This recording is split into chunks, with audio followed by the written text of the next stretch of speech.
Oi, meu nome é Rafaela Lobo Ferreira, sou acadêmica de Psicologia da IMED de Passo Fundo e também auxiliar de iniciação científica do Grupo de Estudos e Pesquisas Relações Interpessoais, Emoção, Comportamento e Cognição.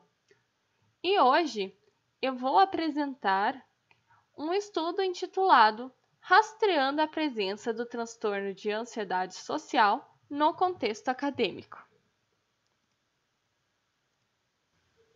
Bem, habilidades sociais podem ser entendidas como comportamentos sociais, sendo esses inatos, mas que, porém, podem ser aprendidos e treinados.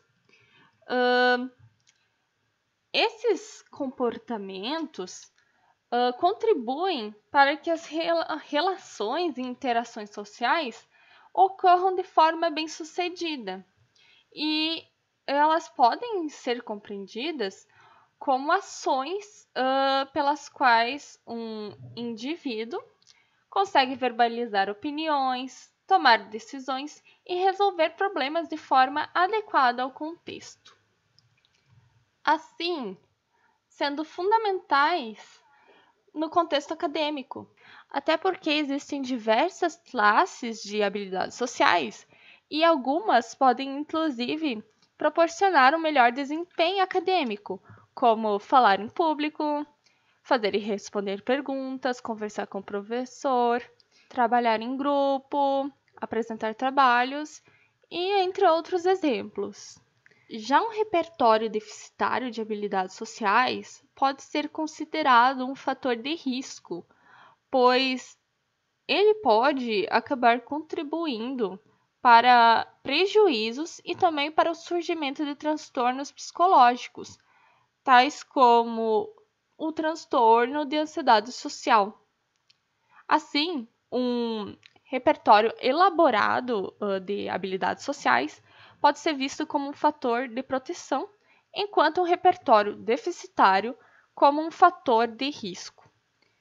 Bem, então levando tudo isso em consideração, como um repertório deficitário pode acabar contribuindo para o surgimento, então, o desenvolvimento do transtorno de ansiedade social, objetivou-se com essa pesquisa investigar a presença de quadros clínicos de ansiedade social no ambiente acadêmico. O estudo, então, teve um delineamento quantitativo transversal e contou com 224 acadêmicos de psicologia do norte do estado do Rio Grande do Sul como sua amostra, os quais possuíam idades entre 18 a 63 anos. Esse estudo integra o projeto Avaliação e Promoção de Habilidades Sociais em Diferentes Contextos, do Grupo de Estudos e Pesquisas Relações Interpessoais, Emoção, Comportamento e Cognição, do Programa de Pós-Graduação em Psicologia da IMED. E também foi aprovado pelo Comitê de Ética. Foram aplicados 2 instrumentos: a Ficha de Dados Pessoais Sociodemográficos, a qual foi criada pelos próprios pesquisadores com o objetivo de caracterizar esses participantes, e também o Questionário de Ansiedade Social para Adultos, o CASO, o qual possui uma estrutura de 5 fatores, que seriam o fator 1, falar em público e interação com pessoas em posição de autoridade. Fator 2, interação com o sexo oposto. Fator 3, interação com pessoas desconhecidas. Fator 4, expressão assertiva de incômodo, desagrado ou tédio. E o fator 5, estar em evidência ou fazer papel de ridículo. Além disso, os participantes assinaram o termo de consentimento livre esclarecido e também foram informados sobre o dever do pesquisador de manter o sigilo quanto à identidade desse participante. A aplicação, então, ocorreu em uma sala da própria instituição, em formato grupal. Bem, então, com os resultados obtidos pelo caso, é possível afirmar que a maior parte da amostra, 91,10%, não evidenciou sintomas de transtorno de ansiedade social. No entanto, houve a presença de scores para o transtorno em todos os fatores, tendo uma prevalência no fator 4, que seria essa expressão assertiva de incômodo, desagrado ou tédio. Ou seja, foi o fator com a menor média. Seguido, então, pelo terceiro fator, que seria interação com pessoas desconhecidas. Depois, o fator 1, que seria falar em público e interação com pessoas em posição de autoridade. Em seguida, o fator 5, que seria estar em evidência e fazer papel de ridículo. E por último, o fator 2, que seria interação com o sexo oposto. E tudo isso que eu acabei de falar pode ser observado nessa tabela, que possui as médias de cada fator. E o fator 4 tem um asterisco, justamente porque houve, então, a menor das médias. Houve um destaque nesse fator, nessa dificuldade em expressar as coisas desagradáveis, apesar dessa área ser uma área muito importante para acadêmicos e profissionais de psicologia, que seria os integrantes da nossa amostra, acadêmicos de psicologia.